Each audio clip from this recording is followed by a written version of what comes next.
Okay. Hare Krishna. Okay, time for class.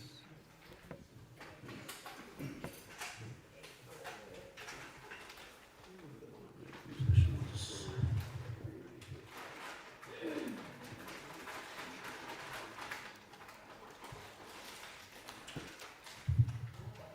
Jaya Radha Madhava Kunya Vihari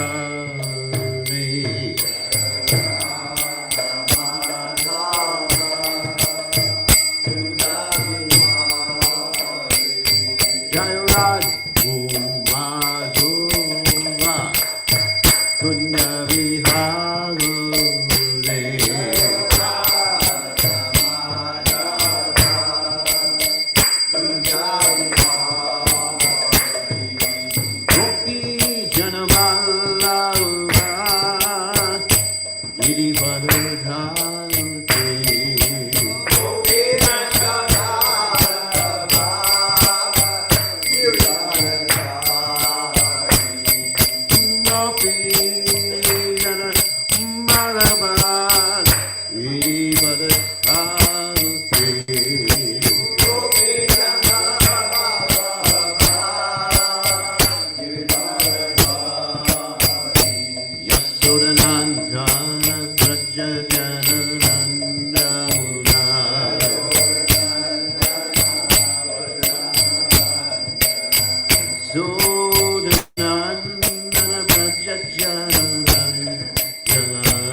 Paramahansa Paravatikacharya, also Teta Satashi Shimad, His Divine Grace.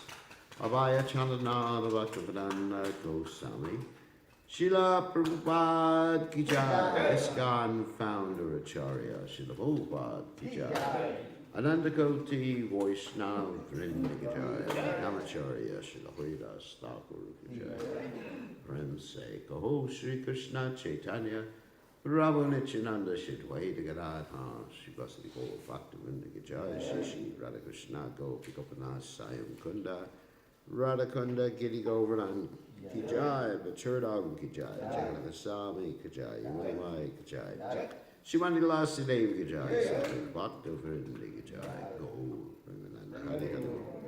All glories to some devotees, all glories to some devotees, all glories to some devotees, all glories to Shri Guru and Gauranga, Srila Prabhupada Ki Jai. Vishnu Padaya, Krishna Vastaya, Pudle, Shrimati Bhaktivedanta Swami, Chinamani Namaste, Saraswati Devi, Gaur Vani Pacharni, Nivishesha, Shunya Vadi, Paschatya Shatari. So we are reading today from the Srimad Bhagavatam, 3rd canto, 31st chapter, text 18. Om Namo Bhagavate Vasudevaya. Om Namo Bhagavate Vasudevaya. Om Namo Bhagavate Vasudevaya. Om Namo Bhagavate Vasudevaya. Om Namo Bhagavate Vasudevaya. Om Namo Bhagavate Vasudevaya. There's one humble request. You got these fans going at the same time, and that it's a blinking light. It's going to put everyone to sleep or hypnotize people in the middle of classes. Just tell me what to do. I didn't get Turn off the fans. Turn off the fan? Yeah, turn off the fans, because it's just, what you got is that it hypnotizes people, it puts people into a trance when you got blinking lights like that. And you're not able to concentrate. Unless I just give you some post-hypnotic suggestion.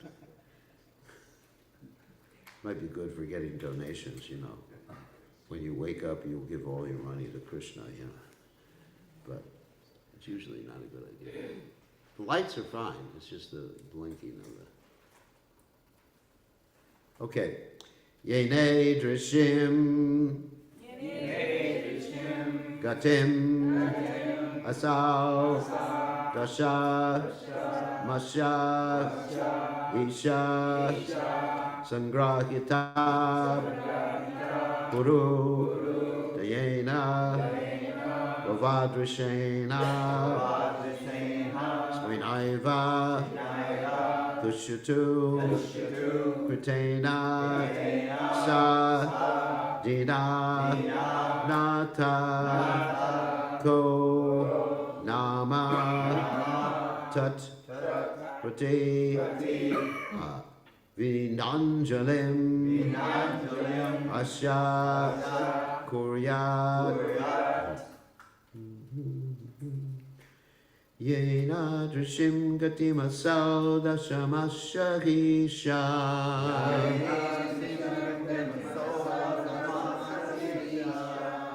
Sangrahita Purutayena Bhavadrishena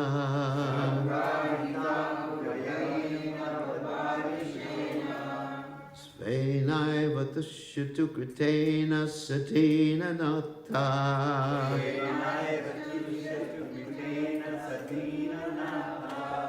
Ko Nama Tat Prativitha So Ko Nama Tat Prativinanjalim Asyakuryat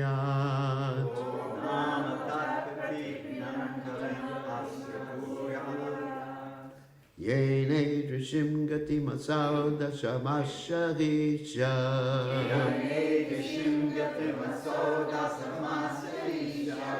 Sangrahita Purudanena Bhavadrishena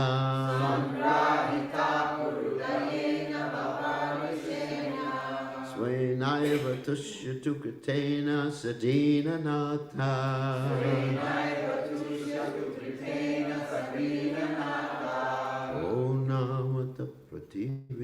Avinanjali Masya Kurya Jali Masya Kurya Yene drishim gatim asau dashamasya isha.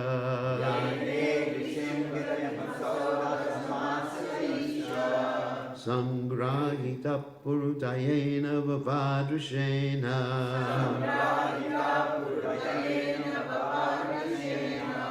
Swainaiva tushyatukrtena sadina nata.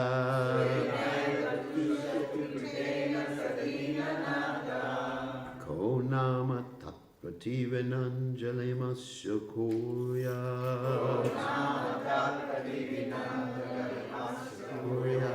Okay. Yene drishim gatim asauda samasya isha.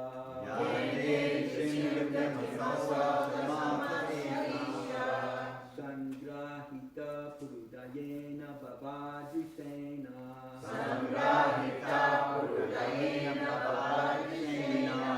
Swenaiva tushitu kritena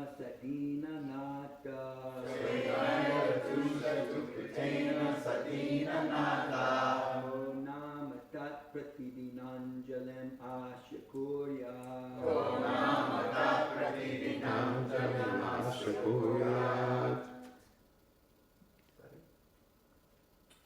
Yene drishim gatim asudashamasya isha.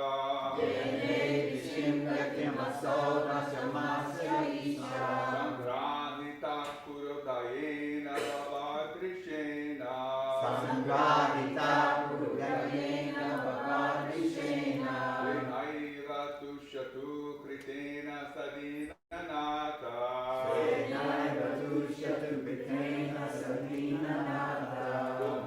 Namata prati vijananjalam nasya kurya.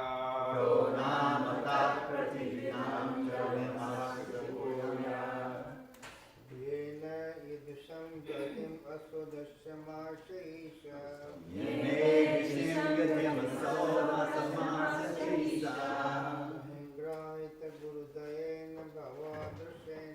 Sangrahita gurudayena bhavadrishena Yena eva tushyatu kraten sadina nata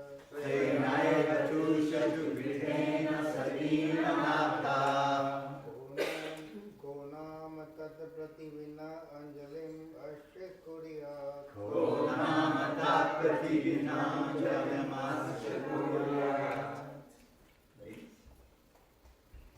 Ladies.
All right. Yena, by whom the Lord, Idrashim, such, Gatim, a condition, Asal, that person, myself, Dashamasya, 10 months old, Isha, O Lord, Sangrahita was made to accept. Purudayena, very merciful. Vavadrishena, incomparable. Swena, own. Eva, alone. Tushyatu, may he be pleased. Kritena, with his act. Sa, that. Dinanata, refuge of the fallen souls. Ka, who. Nama, indeed. Tat, that mercy. Prati, in return. Vina, except with. Anjalim, folded hands. Asha, of the Lord. Kuryat, can repay. So translation. My dear Lord, by your causeless mercy, I am awakened to consciousness, although I am only 10 months old. For this causeless mercy of the Supreme Personality of Godhead, the friend of all fallen souls, there is no way to express my gratitude but to pray with folded hands. So, I guess we can do this repetitively. Please repeat, my dear Lord. My dear Lord, By your causeless mercy, by your causeless mercy, I am awakened to consciousness. I am awakened to consciousness. Although I am only 10 months old. Although I am only 10 months old, For this causeless mercy for this causeless mercy of the Supreme Personality of Godhead, of the Supreme Personality of Godhead, the friend of all fallen souls, friend of all fallen souls, there's no way to express my gratitude there's no way to express my gratitude but to pray with folded hands. but to pray with folded hands. So, purport by His Divine Grace, A.C. Bhaktivedanta Swami, Srila Prabhupada, Ki Jai. As stated in Bhagavad Gita, intelligence and forgetfulness are both supplied by the supersoul sitting with the individual soul within the body. When he sees that a conditioned soul is very serious about getting out of the clutches of the material influence, the Supreme Lord gives intelligence internally as supersoul and externally as the spiritual master, or as an incarnation of the personality of Godhead himself. He helps by speaking instructions such as Bhagavad Gita. The Lord is always seeking the opportunity to reclaim the fallen souls to his abode, the kingdom of God. We should always feel very much obliged to the personality of Godhead, for he is always anxious to bring us into the happy condition of eternal life. There is no sufficient means to repay the personality of Godhead for his act of benediction. Therefore, we can simply feel gratitude and pray to the Lord with folded hands. This prayer of the child in the womb may be questioned by some atheistic people. How can a child pray in such a nice way in the womb of his mother? Everything is possible by the grace of the Lord. The child is put into such a precarious condition externally, but internally he is the same, and the Lord is there. By the transcendental energy of the Lord, everything is possible. Yenerushim gatimasau dashamashahisha sangrahita purudayena bhavadrushena swainaiva tushyatukatena sadina nata konama tatpati vinanjalim ashakuriyat. So, Om Ganat Timirandasha Granjana Shlakaya Chakshur Meditam Yeda Tasmai Shri Gurave Namaha. So, in this portion of the Srimad Bhagavatam, we're hearing about the stay of the child in the womb. And this is being told by Kapila Dev. And previously, we read in this chapter that the child is undergoing some miseries. And now the child is beginning to pray to Krishna. And then later on, after the child is born, according to Bhaktivinoda Thakur and also the Bhagavatam, the child forgets his determination to worship the Supreme Personality of Godhead. Now, why does he forget his determination to worship the Supreme Personality of Godhead? And I will actually compare this to one of the causes of anarthas that devotees experience as they advance in devotional service. The reason he forgets is he starts to get all this nice attention from his parents. Just like when a child is born, generally, if he has good parents, he or she has good parents, the parents come up to them and they bring all the relatives, and they're thinking how cute that child is, how adorable he is, and the parents are very doting. All the child has to do is cry, and the parents come running. What do you want? We'll give it to you, etc., like that. I'm not saying that's bad. That's actually good. A child should be brought up with love and devotion, because then the child will actually grow up emotionally secure. So it's actually a good idea that the parents are doting.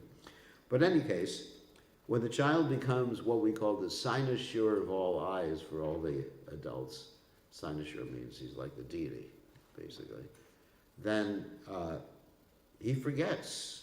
Because when we are subject to material happiness, or too much material happiness, we tend to forget our determination in devotional service. Why is that? That's described by Krishna in the second chapter of the Bhagavad Gita. Bhogaishvarya prasaktaram tayaya prita chetasam vyopasayatmika buddhya samadho navadhyate. And I think most of you know that verse, right? That for those who are into Bhoga and Aishvarya, Bhoga means sense gratification, Aishvarya means opulent life, the resolute determination to serve the Supreme Personality of Godhead does not take place. So it's quite a dangerous situation to be in, to be subject to material happiness. And even Queen Kunti in the Bhagavatam states, Janmaishvarya Shrudasya Shibire Damana Dalpuman, that in this material world we're very attached to not only gross sense gratification, but even the subtle effects of thinking oneself to have such a good birth, having some opulence, material opulence, Aishvarya, being very intelligent, and also being very attractive. I mean, for example, Sarvabhauma Bhattacharya was very worried about Lord Chaitanya Mahaprabhu's sannyas. At that time, he didn't realize that Lord Chaitanya Mahaprabhu was the Supreme Personality of Godhead, because Lord Chaitanya Mahaprabhu took sannyas at 24 years of age, quite young. And of course, we've seen in ISKCON that many people who took sannyas at a very early age like that just didn't make it. So, Sarvabhauma Bhattacharya was looking at Lord Chaitanya Mahaprabhu thinking, this sannyasi is very attractive, because who is more attractive than Lord Chaitanya Mahaprabhu? And I better just give him some more mantras and train him up some more in Krishna consciousness so he won't deviate from his sannyas vows. So Sarvabhauma Bhattacharya tried to teach him, as we know, the commentary on the Vedanta Sutra, what's called the Sariragya Bhashya, which is Shankara's commentary on the Vedanta Sutra. And Lord Chaitanya Mahaprabhu, of course, counteracted his explanation and bewildered him by presenting a very thorough analysis of the Atmarama verse, which even Sarvabhauma Bhattacharya could not understand, using all the different words and the permutations between the different words. Anyway, so the point is, it's very dangerous to have beauty or intelligence or money or followers or any of these things like that. So getting to the point of devotional service, that it's described by Vishwanath Chakravarti Thakur that one of the causes of anarthas are the byproducts of bhakti. I'm going to get into that in a second. There's other causes of anarthas too. Anartha, of course, for those of you who don't know, means things that impede the progress, your devotional progress. Like what? Lust, anger, greed, illusion, envy, fear. Basically, these six are generally listed. So, Kama, Krodha, Mada, Matsarya, Bharya, and Bhaya. So, there's different causes for anarthas. Of course, If you commit sinful activities, that's obviously a cause for acquiring an arthas. And if you commit pious activities, that's a cause. Because pious activities means you're trying to enjoy the mode of goodness. Just like sometimes this morning I was walking out here, it was so beautiful, the sun was coming out, and I was thinking how nice it is, and I said, oh, I forgot Krishna. If you can see the material energy and how beautiful it is in relationship to Krishna, then it's not a deviation. But if you just try to enjoy and say, oh yeah, it's Krishna's, that's another thing. So it's a fine line. So anyway, so pious activities, sinful activities, of course offenses against devotees especially, and offenses against the deities, offenses against the holy Dham can cause anarthas. But even devotional service can cause anarthas. Why is that? Because when one starts the progress in devotional service, one gets some profit, adoration, distinction. You know, just like Lord Chaitanya prays. What is it?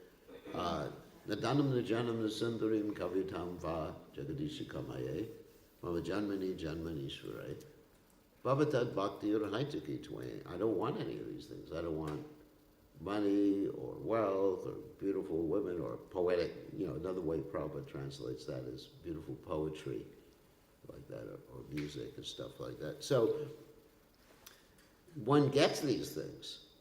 I mean, just like you see in ISKCON, you know, the sannyasis get the donations. Unfortunately, or fortunately. Depends on your perspective. So, just like even before class, Tribuj came up to me and gave me something, you know. So, what if I were to say, Nadanam Najanam Nasundarim? That's Or, fine, I'll take it. or, you know, a lady comes up and offers a vase and says, get away, Maya, Durga. So, Nasundarim. Nadanam Najanam Nasundarim. Anyway, so, or nice music, or whatever. So, what does one do about these things? Because these things have caused the fall down of so many devotees, not only within ISKCON, but if you look even at other religious societies. I was reading about one religious society. I was actually quite a large group of people. It's called the Hillsong Church. Maybe some of you have heard about them before. You know, and they're very popular. And so their founder was very, very sincere in the beginning. I'm not saying he knew Krishna consciousness or anything, but you know, he was sincere in his attempts to please Lord Jesus and be a good Christian. But after he had all this opulence and success, then what happened? He lost it. And he engaged in illicit activities, was not faithful to his wife, and anyway, there's so much hanky-panky with the money situation and everything like that. And so, here's someone who's very sincere. I'm not saying that we're the only sincere ones. You know, that would be bad if I were to say that we're the only religious ones, we're the only sincere ones, we're the only God-conscious ones. But anyway, he was sincere, and he fell down due to that. And so this is a great danger. So how do we deal with this?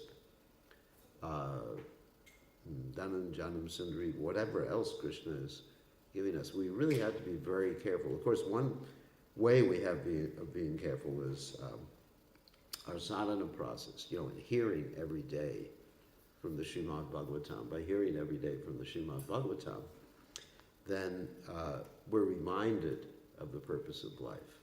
Not only ourselves speaking, but we should hear others speaking Srimad Bhagavatam. You know, many times we find people, they'll give class themselves, but they won't sit down and listen to other people's giving class. So they have to hear, and they have to read, not only like the 10th canto of Srimad Bhagavatam about all the, you know, Radhe, Radhe, Radhe, Radhe, whatever. But we have to read the basic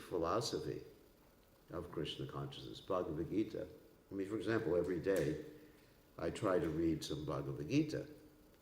It's not that I haven't read the Bhagavad Gita like at least 30 or 40 times already. I mean, I don't know how many times. And every day I try to hear a class from Srila Prabhupada. And it's usually basic philosophy. It's not too much about the Vrindavan pastimes. Even when Bhaktisiddhanta Saraswati Thakur was speaking at Radha Kund, everyone expected him to speak about Radha and Krishna. He didn't. He spoke about the basic philosophy of Krishna consciousness. So we hear this, and this protects us. It reminds us that we're always servants. And by being reminded constantly, Nityam Bhagavata Sevaya, is that, regularly hearing Bhagavatam class, and all the anarthas, the inauspicious things, the anarthas again, are destroyed or diminished almost to nil. And one can make progress in devotional service. So this regular hearing process is required. So, getting back to the child in the womb, so he forgets when actually Bhaktivinoda Thakur says in his poem that as soon as he's born, he thinks this is the life.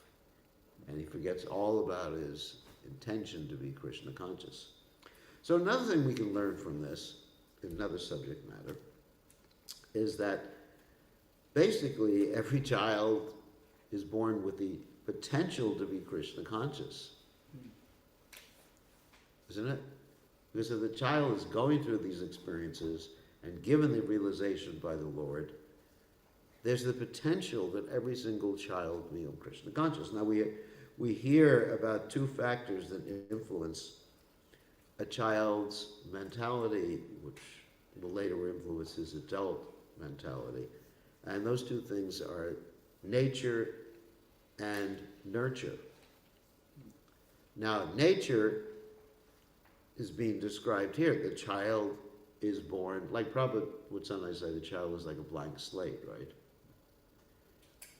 Well, of course, certain children, let's say if they're born, not Prahlad Maharaj, but the other sons of Hiranyakashipu, like Samlad, Alad, because Hiranyakashipu didn't just have one son. I think he had 3 in Prahlad Maharaj.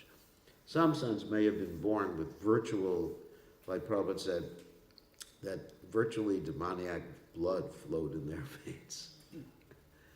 So whatever their nature is, the nurture is actually much more important. And in our Krishna consciousness movement, it's very important to understand this particular principle of nurture, how to take care of children. Why is it very important? Because we want our Krishna consciousness movement to continue to exist.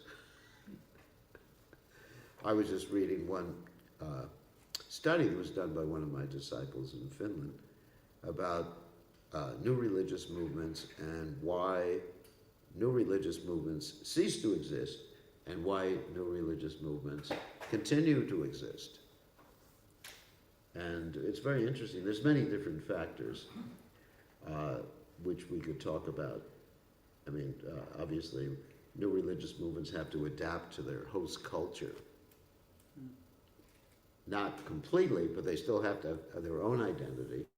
But there has to be some adaptation to their host culture.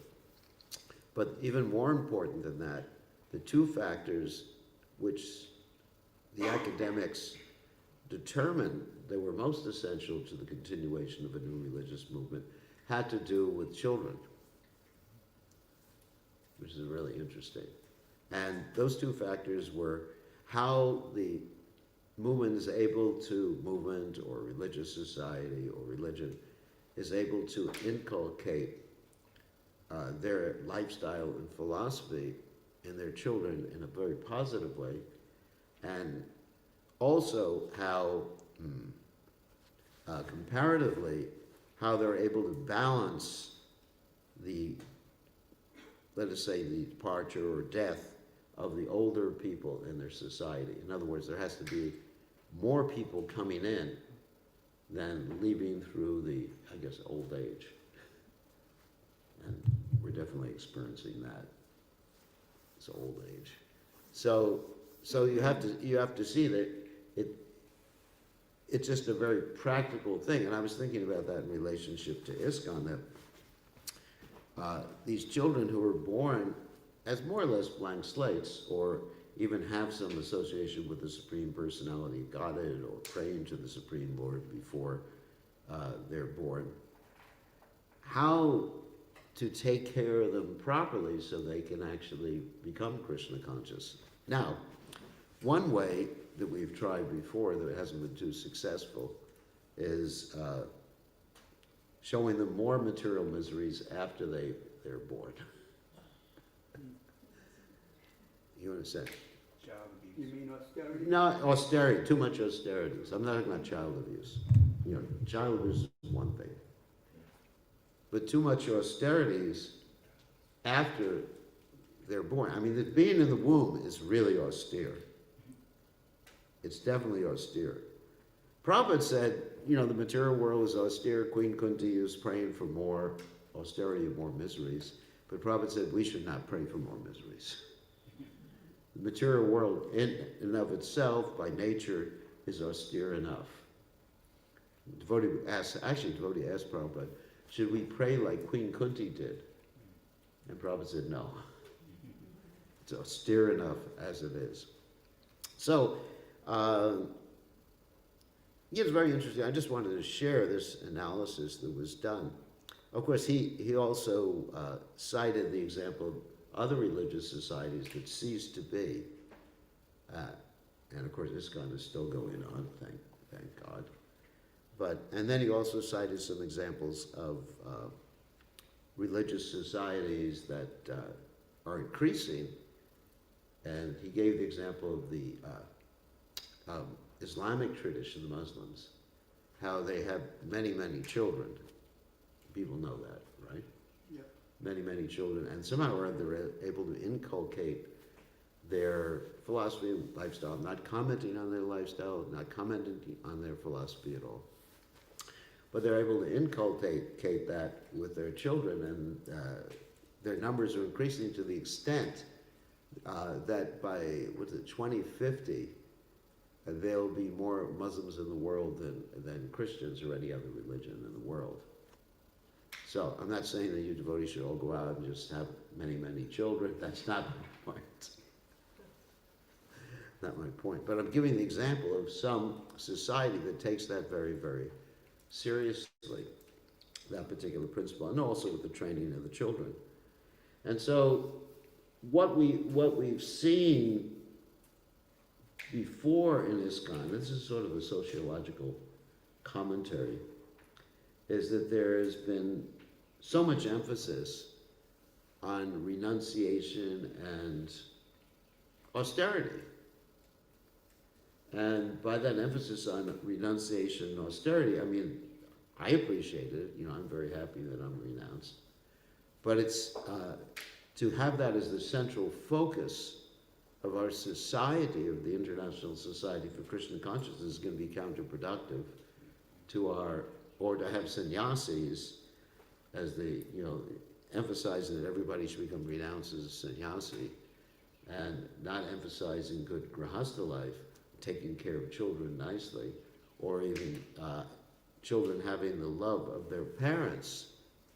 Because another part of this analysis was that a child's association with the mother is the most essential factor in the child inculcating the religious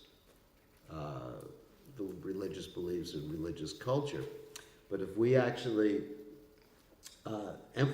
keep emphasizing too much about renunciation in our society and talk continually in a negative way, I'm not saying that everyone here is doing that. That's not. This is just something that's coming to my mind from this study that was done.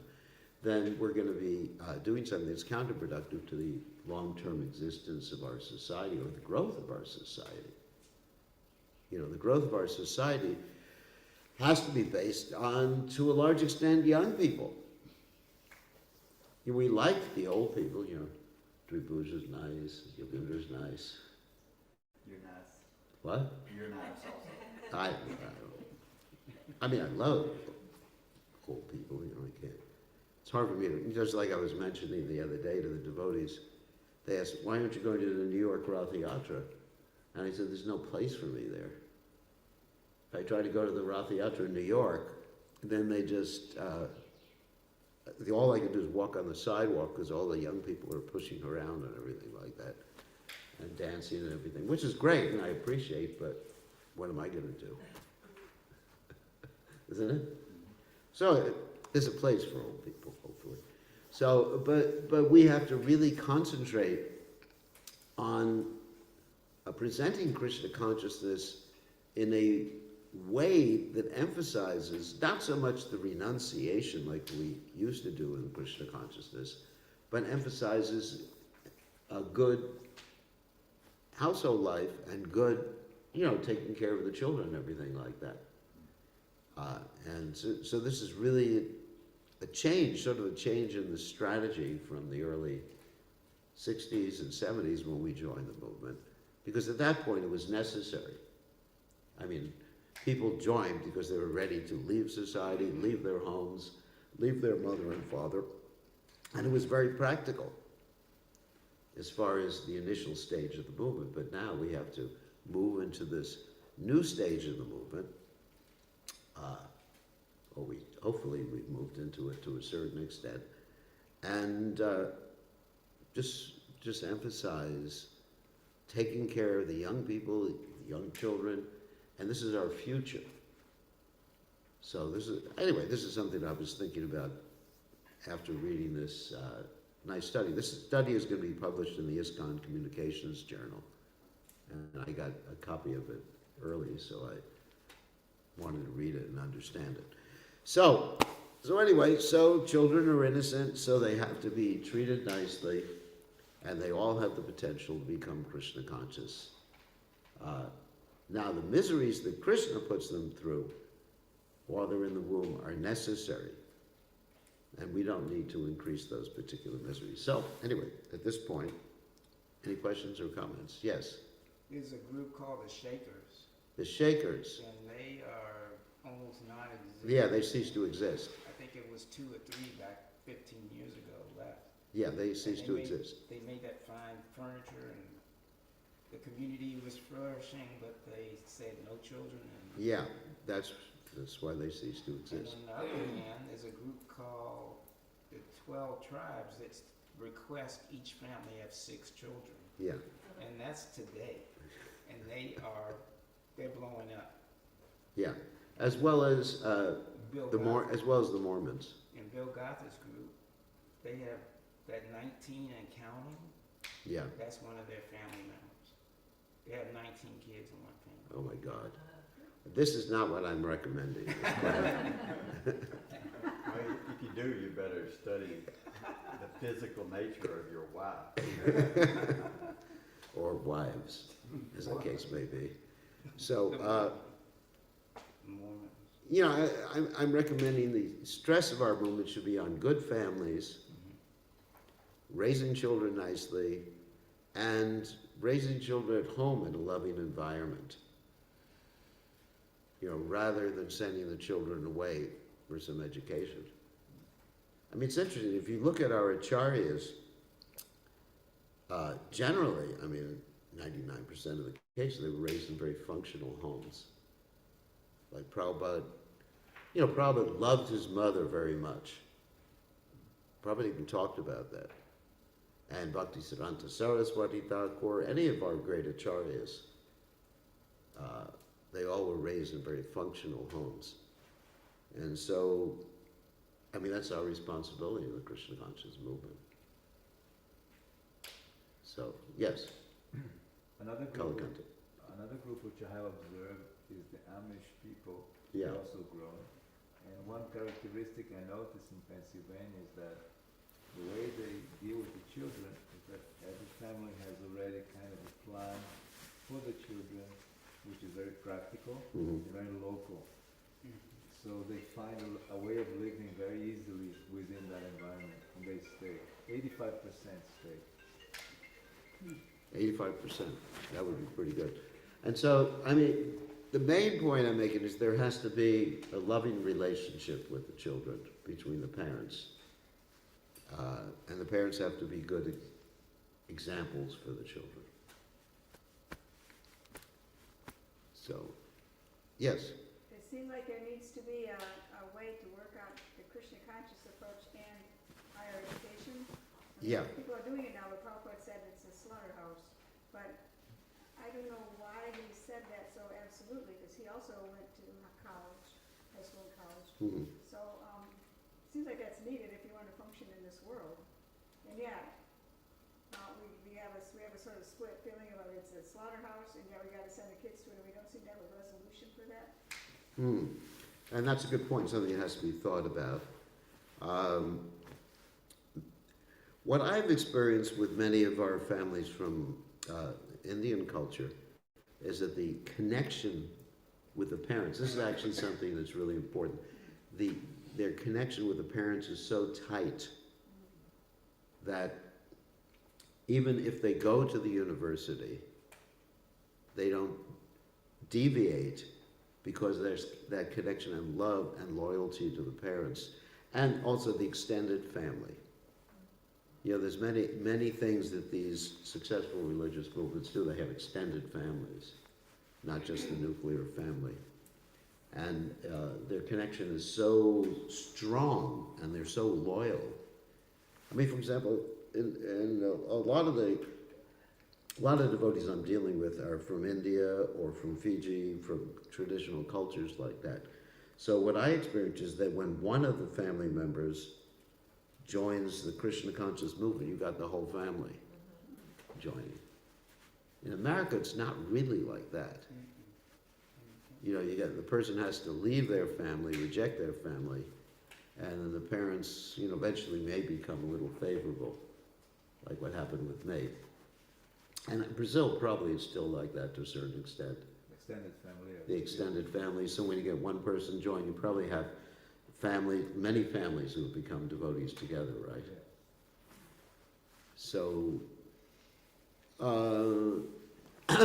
so the main thing is it's important to have these strong emotional connections with the parents.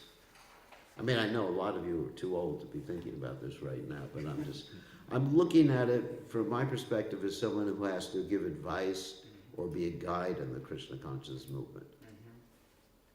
So I'm worried about our society. I'm worried about succession also. Like, who are the leaders that are going to come up in the next generation after the present GBC, after the present temple presidents, after the present whoever are not there anymore?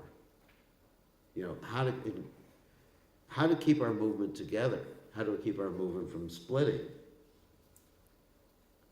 So, yes, Drew Booth, you have a question. When you were speaking, I was remembering when I was a small child, we had basically a one-room school off the hill right by my house, and it was like such a wonderful atmosphere. You know, the teachers, everybody knew everybody, and every Friday they would walk in a parade through the town. The whole school would walk through beating a big drum, you know. And chant Hare Krishna. I wish, but the point being is that school, you know, is, I think, the perfect paradigm, because if you have loving teachers, you know, parents are there, but you have loving teachers, so you get the parents at home, but you get the teachers at school. Right. You know, and they had a great influence on my life. Those teachers did. You know, so I think one thing we messed up is with the Gurukula. You know, when we let our Gurukula go due to whatever, but it left, and then the decline. Somebody was asking, why did you Taliban stop growing? And it's because we lost the Gurukula. Once we lost the Gurukula, all the parents went to Alachua. Yeah. So we have to get a school. Of course, you know, there's all that controversy with educational system, but if we get a school, I think you'll see the young people, because they all want to have kids, and if you don't have a school, they all say, I want to come to New Taliban, I love New Taliban, but you don't have a school. They say it over and over and over again. Yeah, that's what we've experienced the last 8 to 10 years in Nuvaloka. Since we started our school, you know, the daily school and also the Sunday school, our congregation is grown. Every Sunday now we have like maybe 300 to 500 people coming for the Sunday feast. and we're having to construct a new temple, just like you're constructing a temple, because the children are there, the parents are there, and the children become, we have many, many of the children who've taken initiation and are doing deity service, you know, serving the deities. So, you know, I think we have a very bright future there. So you have to consider your future here. You know, having a school is essential to, but also it has to be a loving atmosphere. It can't be like we've seen in the past, the mistake we made in the past, and I'm not talking specifically about child abuse, but just having, like say, all male teachers in a ashram school, the children don't get their emotional needs met. If you look at the traditional, let's say, Gurukula ashram schools, it would be a couple, a man and his wife with a few kids. It wouldn't be an institutional setting. As soon as you have the children in an institution, their emotional needs are not met. Become militarized. Yeah, militarized. And, you know, basically, their emotional needs are not met, and they won't be stable emotionally, and they won't be so productive as members of your society. Especially the younger grades, like, you know, first, second, third. Yeah. I mean, it's one thing when you're 15 years old, you know, it's kind of fun.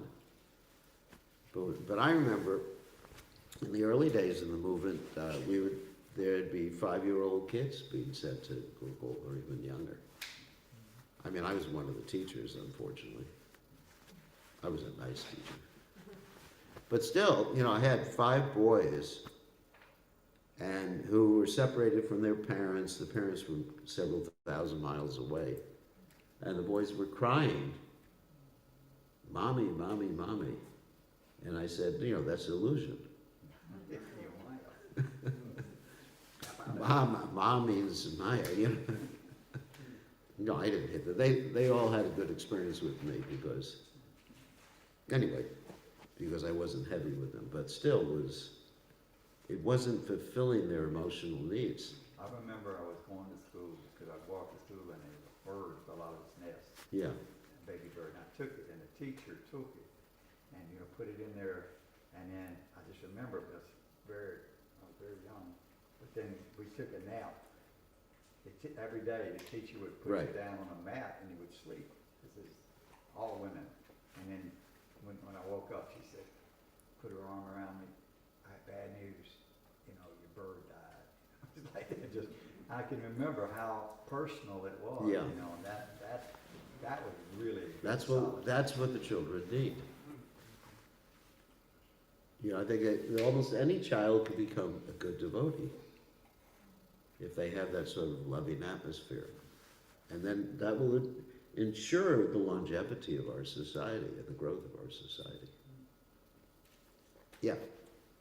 One of your godbrothers told me that Prabhupada told him, "I feel sorry for you," meaning Western society. Yeah. "I feel sorry because you do not know what family is." And if you look at the Indian culture, you know, the children come in and honor their parents, and whether Yeah. in America, it's like, you know, Yeah. Prabhupada, children are rebellious in the West. yeah, Prabhupada said you Westerners, another statement probably, you Westerners don't know what loving a family is. So that's the re-education Yeah. that we have to. Yeah, if we want our movement to continue, yes. Obeisances, Maharaj. Nice realizations, good realizations, nice intentions. But what do we do with all these kids that were already damaged? We also have to bring them back. Yeah, We that's also very have important. to- That's very important. Yeah.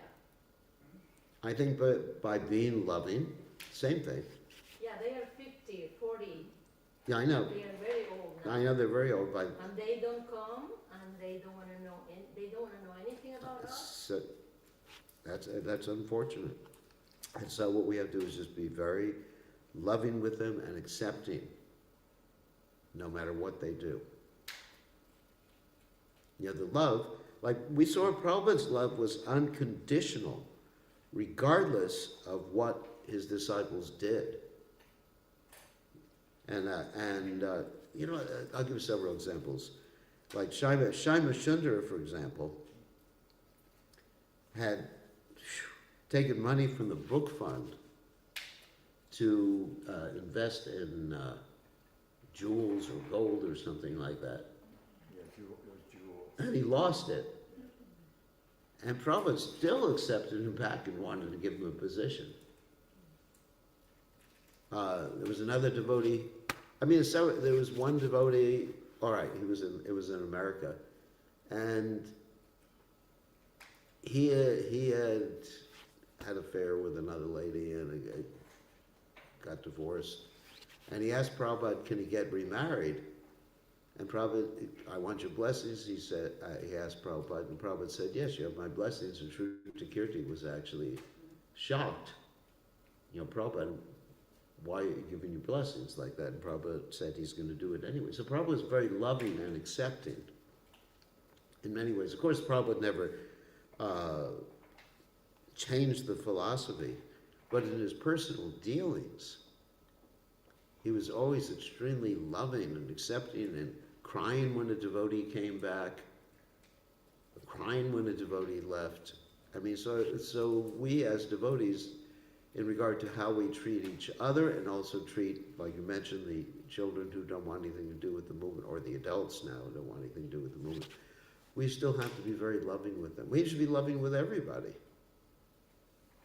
but especially with those who, you know, especially with these people who used to be children. Yeah. All right. Also, it's really important because I've seen so much divorce in ISKCON. It's not just having a loving relationship with teachers and their parents, but the parents themselves. Yeah. Oh, of course. Relationship. I think that's a big problem. That's a big problem. And it's something that needs to be addressed. That's communities help keep the parents together. What do they say? It takes a village to raise a child. Yeah, that's why extended family is so The extended family. And it's a challenge because when the children see the parents as not having a good relationship, that's their role model. Yes. All right, you mentioned earlier about the dangers of taking sannyas Yeah. in this age, and it's really not recommended so Yeah. much. And I have two questions actually. One is, what do you, as practicing sannyas for so many years, Practicing, hopefully. Practicing. Yeah, I know. I'm just making a play on the words. How do you feel you've been successful at maintaining the sannyas ashram, where so many of your godbrothers, our godbrothers, have had difficulty with that ashram, and as a movement, do you feel we give that ashram too leniently? Yeah, that's a good question. I think we perhaps give it too leniently. Anyway, so lenient. We're too lenient in our giving of sannyas, and we too much emphasize the taking of sannyas, and we don't give enough credence to those who are actually married. You know, it's just too much emphasis. You know, if someone's a sannyasi, that, you know, something special about them just because they took sannyas. I think we should examine each devotee according to their own nature and how they're dedicated to His Divine Grace Srila Prabhupada, not according to their ashram. And, you know, just, and there's that expectation when people are brahmacharis, they're thinking, you know, when can I take sannyas? And their motivation for taking sannyas is not exactly pure. Now, I remember, you know, you were asking me about my own sannyas. The reason I took sannyas was not so I could eat Mahaprasadam and have, people appreciate me, is because when Prabhupada passed away in 77, that I really was so traumatized by Prabhupada's passing away that it instilled in me a determination to dedicate my life fully and wholly and solely to Prabhupada's movement. And so that was my motivation. Jai Srila Prabhupada. So, because it was so intense. Those of you who were around at that time will remember how intense it was. I mean, devotees were crying for days and days and days, collapsing. I remember I was in Los Angeles. I wasn't with Prabhupada when he passed away, but I was in Los Angeles when the announcement was made by Ramaswar. And all the devotees basically collapsed to the ground and were crying for days after that. I'm sure some of you remember that too. And I was just thinking, what is my life worth? What am I supposed to do with my life? And that was my dedication to doing that, to taking sannyas. And how I maintained it, I guess by that determination. The determination and regularly hearing from Prabhupada and thinking daily or continually that I'm a servant of His Divine Grace Srila Prabhupada. It's a matter of, keeping sannyas is a matter of keeping your identification as a servant. Because if you think of yourself as a sannyasi or you think of yourself as a guru, like Bhaktisiddhanta Saraswati Thakur said, if one thinks he's a guru, he's a guru. He's a cow or an ass.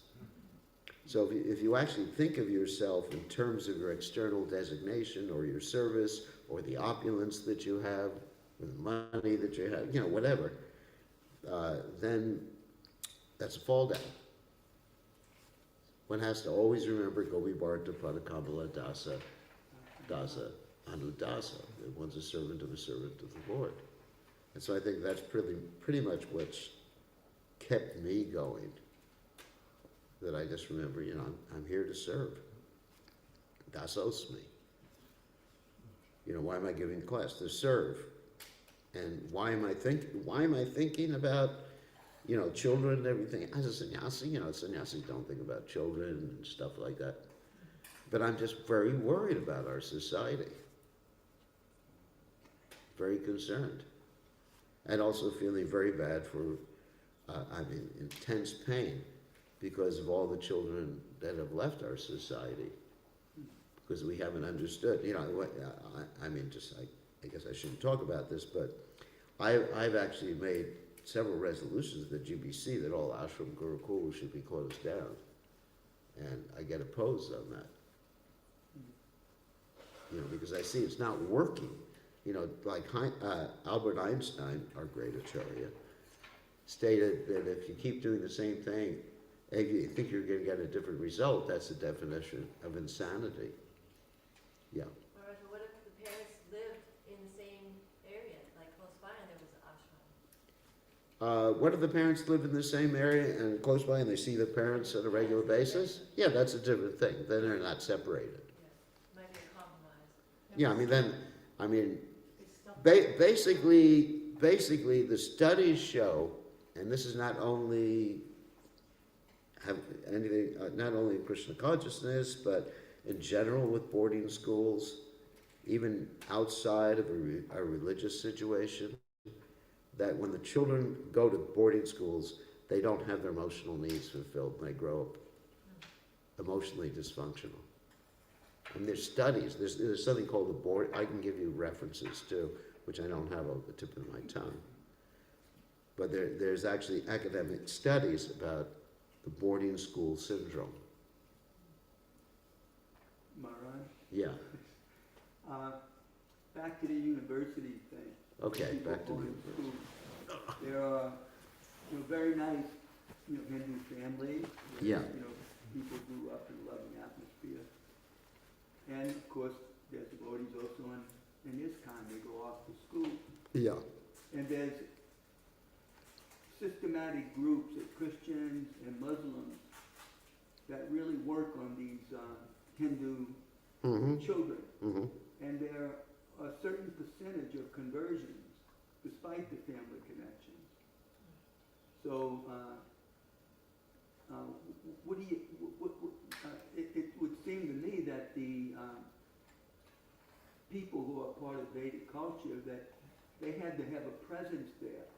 If you go to any university, you see the Christians always have a big presence. They take advantage of whatever it is to offer so that they can offer their siddhanta, to folks there.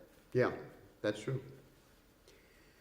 And that's true. I mean, we've experienced, one of the universities that we do a lot of preaching at is a university called North Carolina State, which is a technological university. And there's a lot of kids from India who have been sent from India to study there. And they come to our programs and they're really looking for association. And so we're providing some of that association at the university. But you're right, there has to be association. What I've seen in the most successful cases with the parents from India who send their kids to the Western University is that the parents live nearby and the kids commute to the school every day. Or even I've seen some instances where the parents, the kids live in the dormitory, but they come back every weekend and they bring the food for the whole week to the dormitory. But it goes on in India too, going to the university in India. The Muslims are very active, the Christians are very active. Yeah. The interesting thing about some of the universities in India, because I have some disciples who've gone to IIT in Delhi and other places, and they say the people who are more likely to join the Krishna conscious movement from the universities are the students who come from the villages rather than the students who come from the city. Because the people who come from the city are raised not in traditional families anymore, but in more westernized Indian families, which is an interesting phenomenon. In other words, we have these different programs. Let's take IIT, Indian Institute of Technology.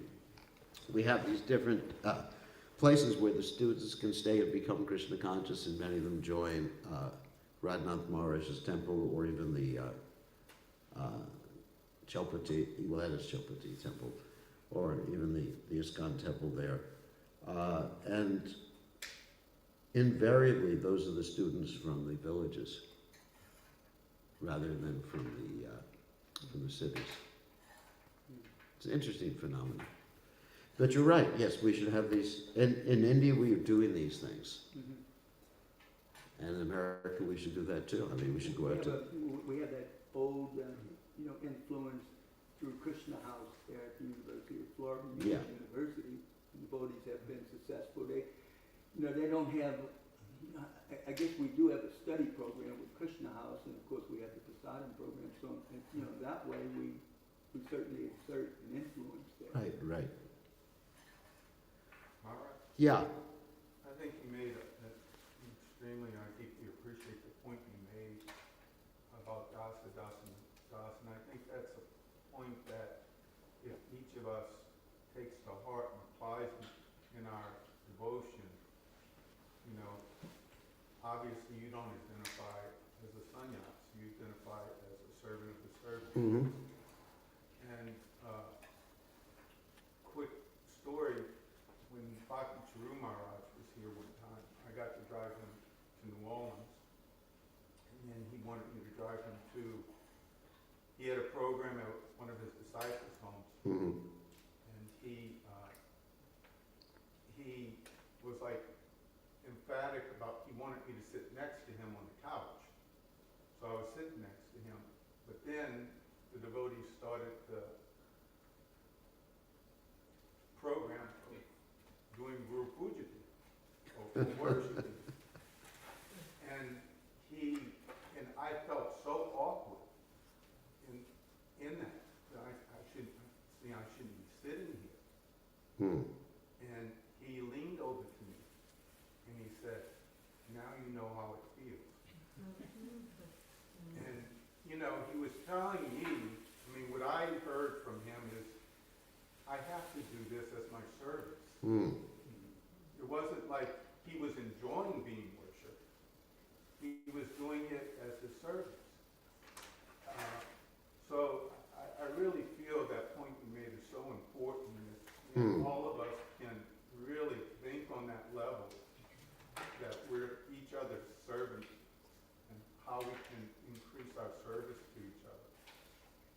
Good point. Good point. Actually, actually getting worship like that gets old very quickly. And so you really tolerate it. Like one thing I've gotten into, just from a sannyasi's perspective, is that when you go to people's houses, they bathe your feet and everything like that. So I got so frustrated because they were taking so long to take my socks off that I started taking the socks off myself and hiding them so they couldn't put them back on. So it's just like, but it's an austerity. It's actually an austerity, but you're doing it out of service. Out of service. And not just you're thinking dryly. That's two things. Not to just thinking, I'm serving, but you're thinking, I really love these people. I want these people to be encouraged. Service has two aspects to it. Like we hear the verse in the Bhakti Rasamrita Sindhu, Anyabi Lashita Shunyam Gyana Karma Navritam Anukuyena Anukilam Anushilanam Bhakti-utamam. That not only do we do what Krishna wants, but we should do it with the spirit of love. So, as we're taking, sannyasi getting worship or whatever, but we should be doing it with a spirit of love for the people who are performing whatever worship they're doing. That we care for them. Yes, we're serving them, but we care for them at the same time. So there's two things that have to go on to make it complete. And in devotional service in general, yes, I'm doing what Krishna wants, but I'm doing it with the spirit of trying to please Krishna out of love. So maybe one more question. Yeah. Just on that point, I remember ages ago at my Guru Maharaj, Srila Goswami, at one Vyasa Puja, I guess it was decades ago, he said, how I deal with it is anytime someone offers me that or that praise or the touching my feet or whatever, I immediately offer that to my Guru Maharaj, Srila Prabhupada. Very good. So in that way, you can be worshipped, but ultimately you're worshiping your Guru. Like in your mind, be thinking like that. And even like when it comes to me, I also have tried to do that when someone offers me that type of respect. I try to, think, well, that's Srila Prabhupada's mercy or my Guru Maharaj's mercy. So I think it would be beneficial to think about. Yeah, that you're offering through a disciplic succession, your Guru and ultimately to Krishna. And another thing I think about, just ask me what I think about, I think if these people actually knew how bad I am, they'd be kicking me instead. But because I'm serving Prabhupada, this is what I'm doing. I'm serving Prabhupada, this is my service to Prabhupada. So, there has to be some, we can have some humility there at the same time. I think we have to end now. I was going to say, when you go to the GBC meetings, you do get kicked a little bit. Though, right? Kicked? At the GBC meetings, you sometimes get kicked a little bit, though, right? Not really. They're not always polite to you, are they? No, it's a very loving thing. Are devotees always polite to you? The GB, oh yeah. I mean, what about other devotees? Yeah. It's not that they worship me at the GBC meeting. Now, I'm talking about other devotees in your service. Do you ever have anybody kind of give you a hard time? No. Everybody treats you nice. Well, you have to define what nice is. All I'm saying is that from my experience watching your life, there's a lot of times where you're not being, you have a rough job. TBC is a rough job, I wouldn't say that. I would say it's a job that allows me an opportunity to make a lot of spiritual advancement. It's also a curse to be a guru in Kali Yuga, too. I wouldn't say that. I would say there's no problems, there's only opportunities and challenges. That's why I try to look at it.